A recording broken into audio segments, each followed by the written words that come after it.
Hi everybody. आज हम लोग जानेंगे फैट के बारे में, फैट या लिपिड के बारे में।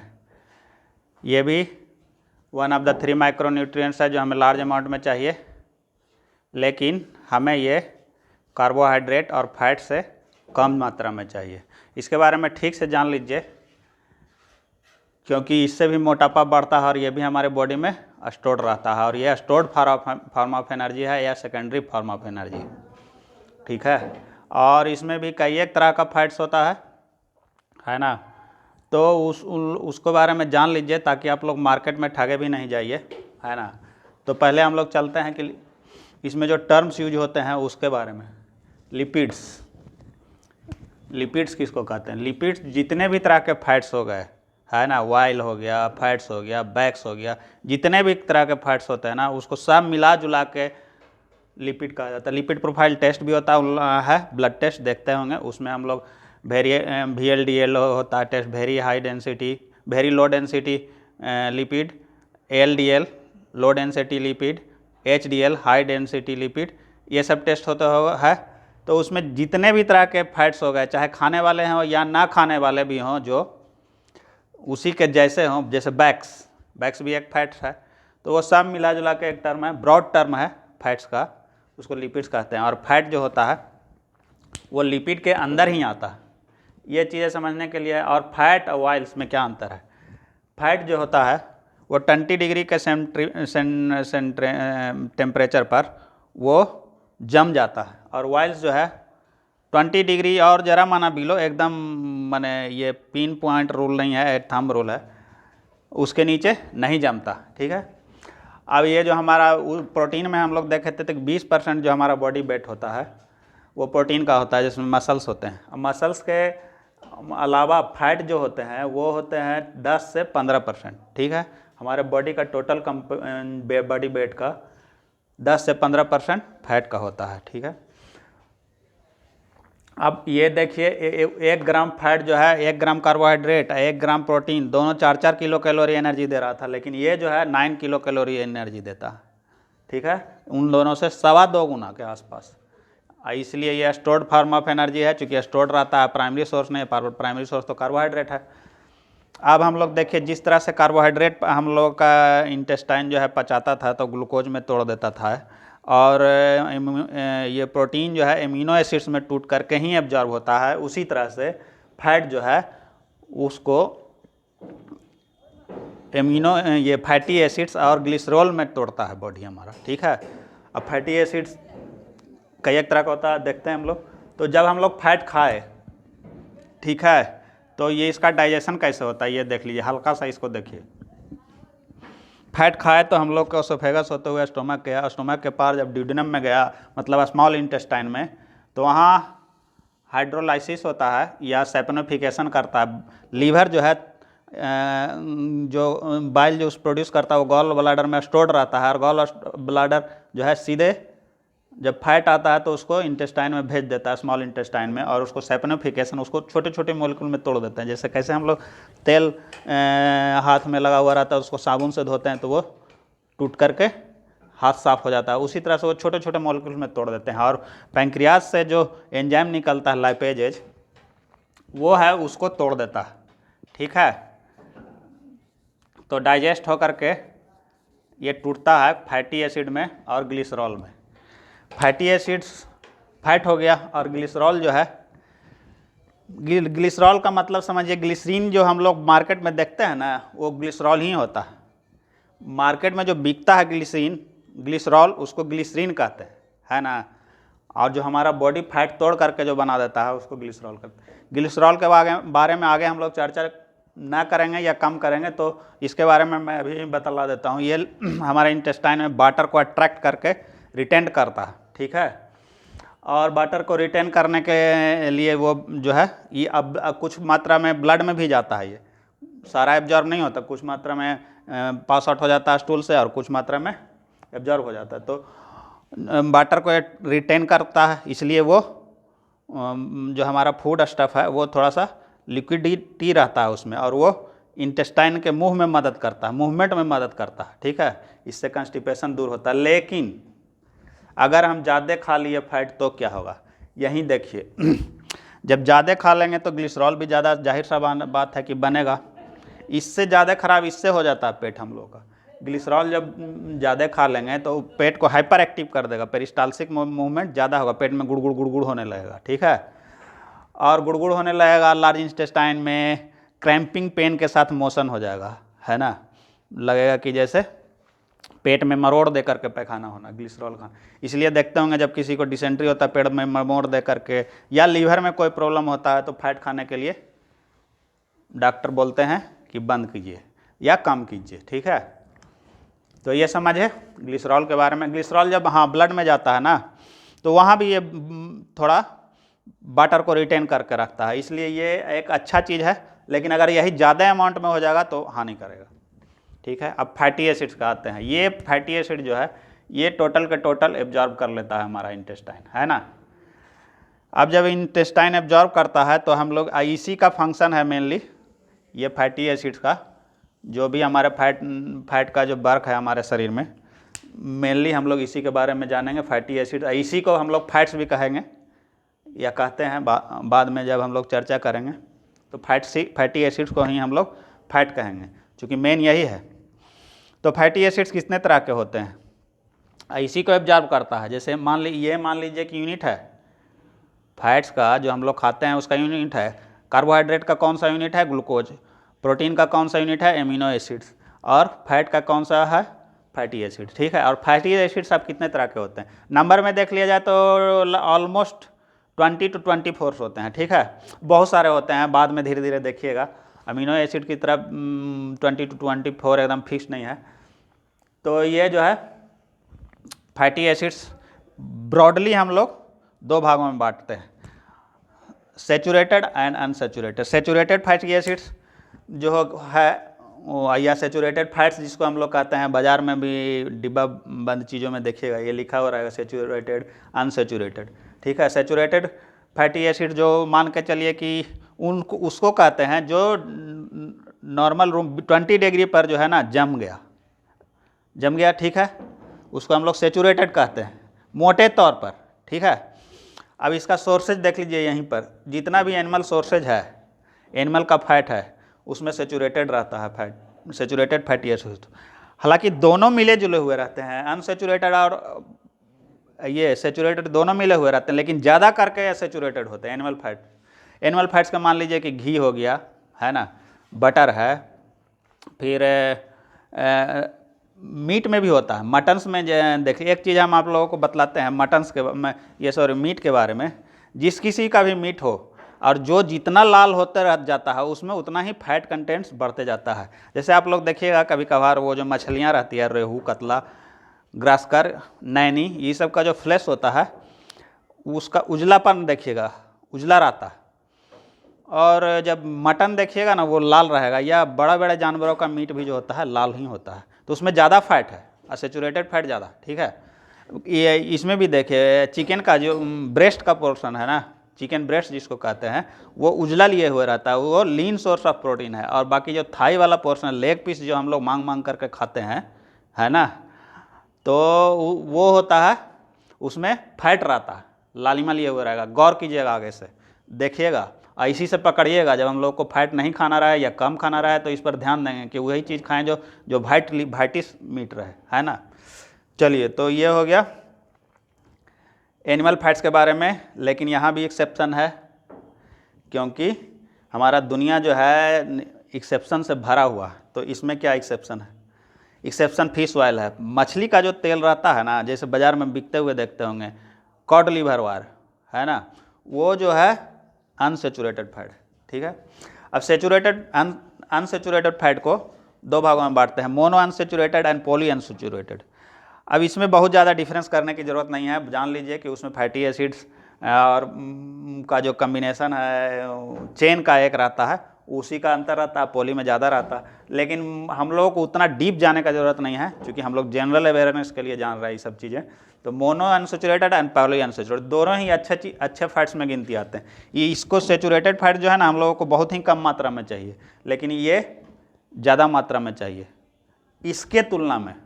और ज़्यादा तो हम लोग फैट खा लेंगे या कार्ब खा लेंगे तो बॉडी में जम जाएगा, ये तो हम लोग पहले ही बताए थे। ये तो सीधे सीधे जम जाएगा और बहुत तेज हैवी अमाउंट में जमेगा, ठीक है। तो अनसेचुरेटेड फैट में दो तरह का हो गया। इसका सोर्स है जितना भी वेजिटेबल्स ऑयल्स है हम लोगों का, एक्सेप्ट कोकोनट ऑयल, है ना, नारियल का तेल, और पाम ऑयल। पाम ऑयल जो रिफाइंड वगैरह में यूज होता है, palm oil is a dangerous oil, ठीक है, इसको याद रखिएगा। Palm oils are dangerous, refined oils are dangerous, है ना। जितने भी रिफाइनिंग प्रोसेस का में जो गया उप ऑयल, इसके बारे में अलग वीडियो ही बनाएंगे, वो डेंजरस ऑयल्स हैं, है ना। लेकिन कोकोनट जो है सेचुरेटेड फैट है, ये होने के बावजूद, वेजिटेबल होने के बावजूद, और ये एक अच्छा तेल है, ठीक है, बशर्ते कि ये कच्ची घानी का रहे, या इसको कहते हैं वर्जिन कोकोनट ऑयल रहे, रिफाइनिंग में ये भी ना जाए, ठीक हो। तो ये हो गया सोर्सेज के बारे में। अब एक चीज़ हम लोग यहाँ पर जानेंगे, ट्रांस फैट। ट्रांस फैट किसको कहते हैं? ये भी एक अनसेचुरेटेड फैट्स है। विगत 40-50 सालों में ये देखा गया कि जब कोरोनरी हार्ट डिजीज बढ़ने लगा तो ये देखा गया कि ये जो ट्रांस फैट है ना, ये सबसे ज़्यादा रिस्पॉन्सिबल है CHD में, कोरोनरी हार्ट डिजीज में। इस तरह से जो मान लीजिए कि ये ब्लड वेसल्स है ना, तो इसमें ये जमता है सबसे ज़्यादा, सेचुरेटेड फैट से भी ज़्यादा ये जमते जाता है और इसको हार्ड कर देता है। ये जो ब्लड वेसल्स का बाल है ना, उसको जमते जमते जमते जमते जमते जमते ये क्या होगा कि इसमें ब्लड फ्लो नहीं होगा और एक दिन ब्लॉक कर जाएगा और हार्ट अटैक आएगा। तो ये जो ट्रांस फैट है वो सबसे डेंजरस चीज़ है और हम लोगों को नहीं चाहिए, बिल्कुल नहीं चाहिए, ठीक है। लेकिन हम लोगों को कहीं कहीं से मिल जाता है, जैसे कुछ मात्रा में डेयरी प्रोडक्ट्स में भी रहता है, कुछ मीट्स में भी रहते हैं, है ना, मटन वगैरह में या बड़े जानवरों के मीट में, लेकिन उतना ज़्यादा नहीं रहता है। और थोड़ा बहुत अगर खा लिए ना तो उससे दिक्कत नहीं होने वाला, नेचुरल वाला। और एक तरह का ट्रांस फैट वो होता है जो मान लीजिए कि किसी होटल में एक ही तेल में बार बार जलाया जा रहा है उसको, तो वो ट्रांस फैट में कन्वर्ट हो जाता है। अनसेचुरेटेड फैट भी देखने में लगेगा कि वो ठीक ठाक है, लेकिन वो जला हुआ तेल ट्रांस फैट में बदल जाता है, ठीक है। तो वो हो गया, तो वो हमें कभी नहीं खाना चाहिए। इसलिए याद रखिए कि बार बार हम एक ही तेल को जला करके उसी में पूड़ी छान करके, पराठा बना करके, इस तरह का चीज़ें ना खा, मिठाई बना करके, है ना, होटल में। इसलिए डॉक्टर लोग मना करते हैं कि ना खाइएगा, ठीक है। इसका सबसे बड़ा एग्जाम्पल जो है डालडा। धीरे धीरे अब तो हम मार्केट में कम होते जा रहा है। या वनस्पति घी जो देखते थे पहले, पीला पीला डब्बा में एकदम बढ़िया से खजूर का पेड़ बना हुआ फिगर आता था, वो डालडा रहता था, घी जैसा जो देखने में लगता था, वो उसमें ज़्यादा करके ट्रांस फैट ही रहता था, है ना। रेडीमेड फूड में जो होता है ना, वो यही रहता है, यही रहता नहीं है, कोई ज़रूरी नहीं है, लेकिन रहता है। जैसे मान लीजिए कि पिज़्ज़ा है, पिज़्ज़ा जो फ्रिज में रख देते हैं, रख के खाते हैं लोग, वो सब ट्रांस फैट में हो जाता है। और भी बड़ी सारा चीज़ में जो लोग खाते रहते हैं, आजकल तो बड़ा सारा चीज़ आ गया, KFC, डोनाल्ड, हम तो उतना जानते भी नहीं हैं, बर्गर, क्या क्या क्या क्या खाते रहता है लोग। तो वो सब में ट्रांस फैट होने की बहुत ज़्यादा संभावनाएँ हैं। अब बाज़ार में जो समोसा लिट्टी बनते रहता है, वो क्या सोचते हैं कि रोज़ दिन नया तेल डालता है। वो एक के तेल जो डाल देता है, जब से होटल खुला है, जब तक होटल बंद नहीं हो जाता तब तक वही चलेगा, है ना। तो उसमें ट्रांस फैट रहता ही रहता, इसलिए पेट खराब हो जाता। अब total number of fatty acid तो बताएं ही, 20 to 24 के आसपास रहता है ये, ठीक है। अब हम लोग का जानते हैं जिस तरह से एसेंशियल एमिनो एसिड्स था और नॉन एसेंशियल एमिनो एसिड्स था ना, नॉन एसेंशियल जो हमारा बॉडी में तैयार कर लिया, है ना, और एसेंशियल जो है बाहर से हमको फूड में लेना पड़ता था, उसी तरह से यहाँ भी है एसेंशियल फैटी एसिड्स और non essential fatty acids. Non essential fatty acids के बारे में बता दें, जो हमारा बॉडी प्रोड्यूस कर लेता है वो है कोलेस्ट्रॉल, है ना, और ट्राइग्लिसराइड। ये दोनों चीज़ें जो है हमारे बॉडी में खुद ब खुद तैयार हो जाती है, तैयार करता है बॉडी। और ये जो नॉन एसेंशियल फैटी एसिड्स होते हैं ना, वो उसको हमको बाहर से लेना पड़ता है ना। नॉन एसेंशियल फैटी एसिड्स का एग्जांपल देख लीजिए। ये 3 तरह के होते हैं generally, ALA, EPA and DHA। एक और होता है आर्किडोनिक एसिड, ADA। इसको अल्फा लाइनोलिक एसिड, ये इसका नाम इतना कड़ा कड़ा है कि इसको, चूँकि फ्रिक्वेंट यूज में नहीं होता, इसलिए आप लोग इसको जो है ना शॉर्ट में भी ये देख सकते हैं। बाज़ार में भी ये शॉर्ट टर्म में आता है। अगर नहीं मान लीजिए कि कभी मिलाना रहे किसी भी फूड प्रोडक्ट पर जो बाज़ार में रहता है या गोली का हम लोग बेचते रहते हैं ओमेगा 3 फैटी एसिड्स, तो ये देख लीजिए ALA, EPA और DHA, ये तीनों मिला करके हम लोग ओमेगा 3 फैटी एसिड्स कहते हैं। इसको बहुत हाइपर करके बाज़ार में बेचा जा रहा है कि इंडिया में सबको कमी है। और ये जान लीजिए कि ये तीनों जो है ना, मस्टर्ड ऑयल जो उत्तरी भारत में हम लोग खाते हैं, अगर कोल्हू का पेरा हुआ है, कच्ची घानी जिसको कहते हैं ना, रिफाइनिंग में नहीं गया हुआ होता है, तो उसमें सब रहता और सफिशियंट मात्रा में रहता है, ठीक है।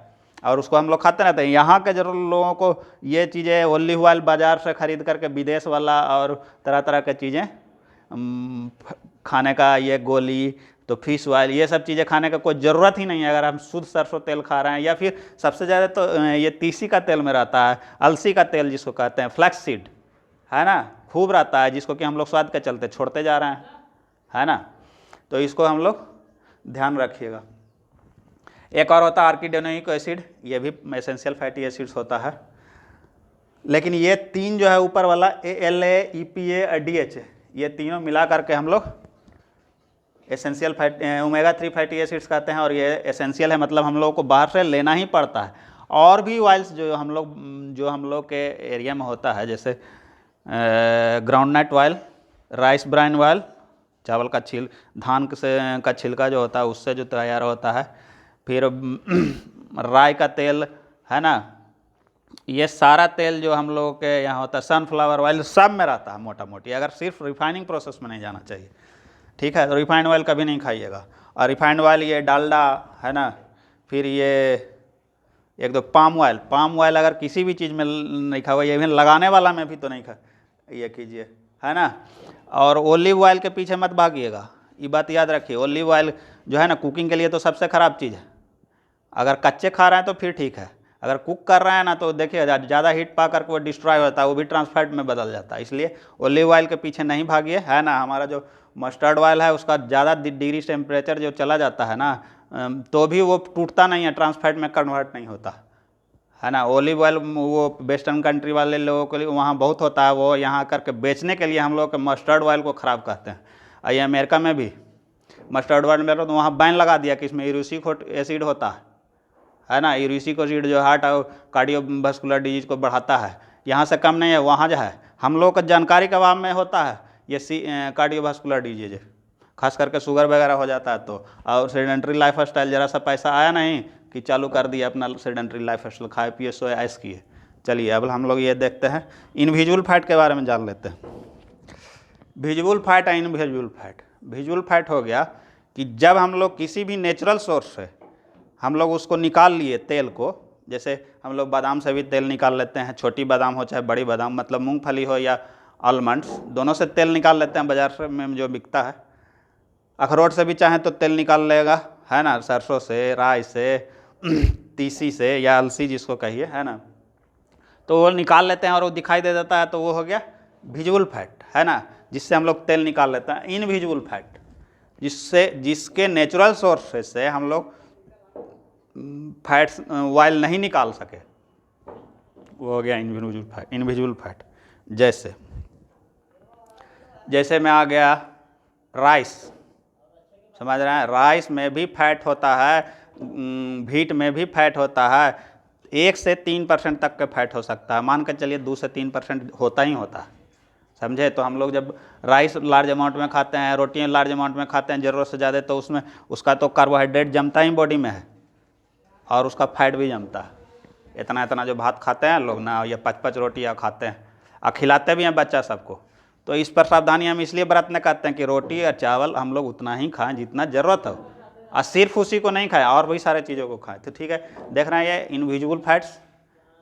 और भी चीज़ों में जैसे कि हम लोग ये जो है मटन वगैरह जो है, मीट वगैरह, उससे भी हम लोग लाल, अभी बतलाया कि जो मीट जितना लाल है उसमें उतना ही फैट होता है, तो उससे भी हम लोग अलग नहीं कर पाते हैं, तो उसको इनविजुअल फैट कहेंगे। लेकिन हम लोग ये जो बतला रहे हैं ना, ज्वार बाजरा में भी फैट होता है ना। तो ये इनविजुअल फैट्स के बारे में ज़रूर जानकारी रखिए कि चावल, गेहूँ, ये सब में भी 3% फैट होता है, और उसको हम लोग डेली कंज्यूम करते हैं। इसलिए जो हम लोग सब्जी वगैरह या और भी चीज़ों में कहते, किसी को हम कहते हैं कि मछली अगर सेक के खाइए नॉन स्टिक पैन में, तो वो बुरा मान जाता है, कैसे खाएंगे भाई, मछली बिना तेल के खा ही नहीं सकते हैं। तो वो भात भी खा रहे हैं, मछली एकदम डीप फ्राई करके खा रहे हैं, खाली फैट जा रहा है बॉडी में, तो जमेगा ही, समझ गए। अगर फैट मछली को अगर हम लोग सैलो फ्राई करके खाएं तो उसका देख रहे हैं मोनोअनसेचुरेटेड फैट होता है। इसके फंक्शन के बारे में जान बतलाएंगे तो अच्छा से समझिएगा। तो इतना ही आज के लिए वीडियो, आगे फिर फैट का वीडियो जारी रहेगा। और इस वीडियो से आप लोगों को ऐसा लगता है कि हम लोगों को कुछ नॉलेज मिला तो इसको ज़रूर से ज़रूर शेयर कीजिए और जानकारी रखिएगा। तो मार्केट में भी नहीं ठगे जाइएगा और बाज़ार में जादू की फुरिया वजन घटाने के लिए नहीं खोजते फिरिएगा, है ना। और जानकारी रखिएगा तभी वजन बढ़ा पाइएगा, घटा पाइएगा। कहीं कोई एक मैजिक टिप्स भी नहीं कोई दे पाएगा आप लोगों को, है ना। जब पूरा जानकारी ले लीजिएगा तब आप लोगों को लगेगा, है ना। तो वीडियो में बने रहिए, आगे भी वीडियो देखते रहिए, धीरे धीरे आप लोगों को जानकारी हो जाएगा। और अगर कुछ हमसे छूट जाता है तो कमेंट कीजिएगा, हम उसको जवाब देंगे या फिर अलग वीडियो ही बना सकते हैं। तो अभी तक के लिए इतना ही, मिलते हैं नेक्स्ट वीडियो में। जय हिंद।